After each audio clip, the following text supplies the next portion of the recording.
Good morning, everyone. Thank you to Tees Valley Nature Partnership for organising today's event, not just for giving me the opportunity to come and talk to you about the role of local government in pursuing net zero and improving our natural environment, but also because when I'm not doing this, I'm a stand-up comedian, and so after this I can say that I've played the Darlington Hippodrome and no one can prove I didn't. So yeah, I'm John Hart. I'm from the North Eastern Yorkshire Net Zero Hub. And if you're not familiar with the hub concept, there's a really good description of us in the recently renewed government National Net Zero Strategy. There are 5 of us around the country, and we're there to build capacity and capability in local government and to support local authorities across England to develop net zero projects and attract commercial investment. So what it means is we're here to bring net zero home.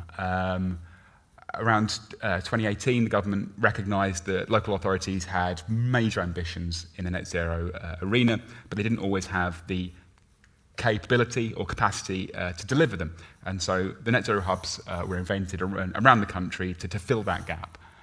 So we are funded and directed by who's currently known as the Department of Energy, Security and Net Zero, and we are there to accelerate and realise local and net zero ambitions and give local government the additional capacity to generate, to begin with, it was mainly clean energy and heat projects, but also we've moved into retrofit and natural environment as things have gone on.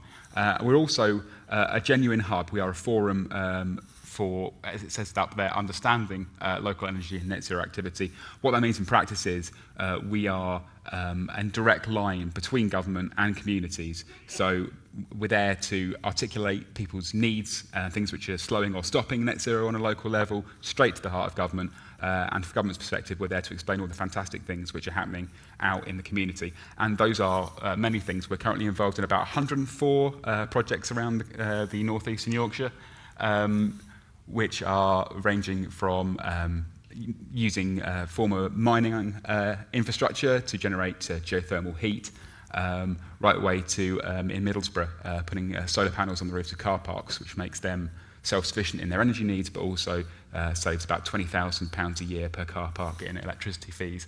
So our objectives are up there. We are here to increase the number, quality and scale of net zero projects happening across the North East and Yorkshire, and in particular, we're increasingly focused on our work in finding private sector funding sources for that.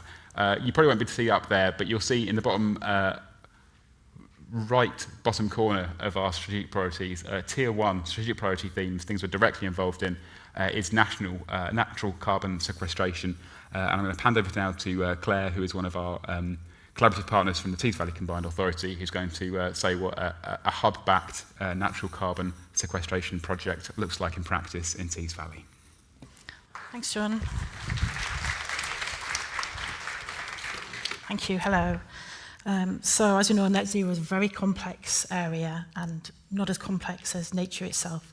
So I'm just going to touch on a few things that I've learned in the last few years about net zero and woodland creation. But first, I'm going to update you on Trees on Tees. And just a bit of context, actually. So, as we know, woodland cover in Tees Valley is 6%, and that is well below the England average of 10%, and that recommended by the Climate Change Committee of 17%. And I know what you're thinking, that this figure is low because of our geography in Tees Valley, being coastal, having the estuary and large industrial areas. But even in our urban areas, canopy cover is well below what is recommended to have a lovely life, basically. So, we know there is a correlation between urban tree cover and those neighbourhoods on the lowest index of multiple deprivation. So that's the measure that evaluates social disadvantage in the UK. So our poorest neighbourhoods have the fewest trees than our wealthiest neighbourhoods, and so don't have the benefits offered by trees as part of climate adaptation. And all those other things we know about, reduction in noise, urban shading, biodiversity, and making areas more beautiful. So in 2022, Tees Valley Combined Authority and the 5 local authorities, Nature Partnership, and then later the Forestry Commission and the Woodland Trust created the Tees Valley Woodland Creation Partnership. So this was to enable an application to the Forestry Commission's Woodland Creation Accelerator Fund. So this is 2 years of funding, to local authorities to bring new people into woodland creation and to increase tree planting and woodland creation, especially on council land. So this has enabled the employment of a Trees and Teas project coordinator, 3 full-time and 1 part-time project officers. Funding for the post was also received from the North Eastern Yorkshire Net Zero Hub. So the Trees and Teas team is based in a combined authority, but project officers are embedded within the local authorities and can support councils, community groups, schools, businesses and landowners in tree planting projects. And as this is the business section, I should say that one unique aspect of Trees and Teas is that we are working with businesses, and we've already been surprised by how many inquiries we've received from businesses which have land on which they would like to plant trees, or they can offer financial support for tree planting and also looking for volunteering opportunities.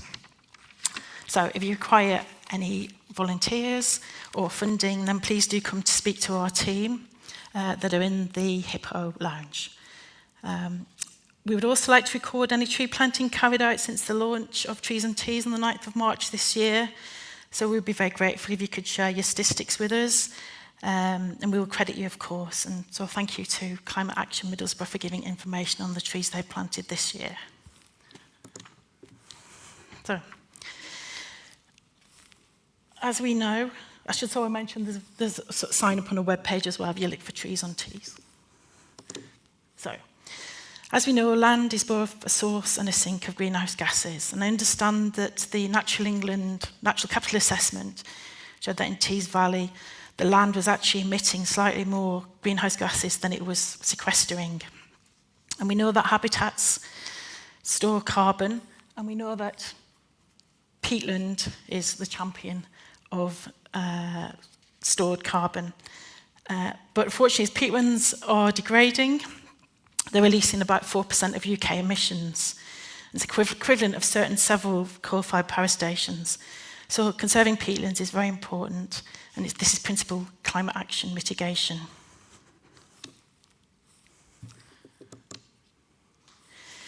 But we also know that CO2 continues with its upward trajectory, regardless of whatever reductions are being carried out. We've already reached the figure of 425 parts per million. So we've increased the amount of CO2 in the atmosphere by 50% in the last 200 years. And if we were to completely stop all emissions now, this CO2 is still in the atmosphere. So on Teesside, removing CO2 from industrial processes is a major part of our industrial strategy as part of carbon capture, utilization and storage. And this is a process of collecting tailpipe emissions. But this does not capture the CO2 already in the atmosphere, direct air capture, for which by industrial processes you need a lot of energy. And we're going to need all the green energy we can get from our renewables to heat our homes and drive our vehicles. So at the moment, the most effective, cost-effective way of removing CO2 from the atmosphere is arguably using nature's best invention, photosynthesis from plants. This is why conservation and restoration of natural habitats is so important. Climate change adaptation. So, looking at the research on which are the best habitats to remove CO2, and I'm not pitching habitats against each other because we need to do everything everywhere all the time.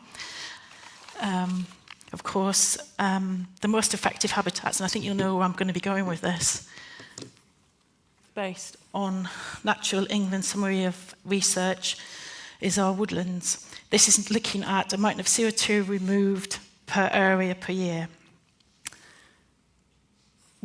So on the left, we've got carbon removals. On the right, we've got carbon releases from different types of habitats.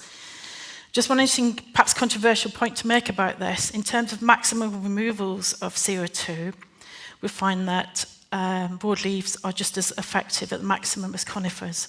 So one thing to assume, or not to assume, is that conifers are the best way of removing CO2 in terms of woodland creation. So, one thing, just to recap, peatlands are preserving peatlands is part of climate change mitigation, whereas creating woodlands is principally climate change adaptation, although there is a lot of overlap. Just read through quickly.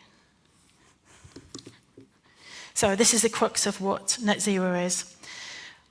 To reach the international standards, the Science-Based Initiative, and this is probably not well known necessarily, what you're required to do, what organisations are required to do, is to prevent 95% of the emissions before doing any offsetting. This isn't widely known.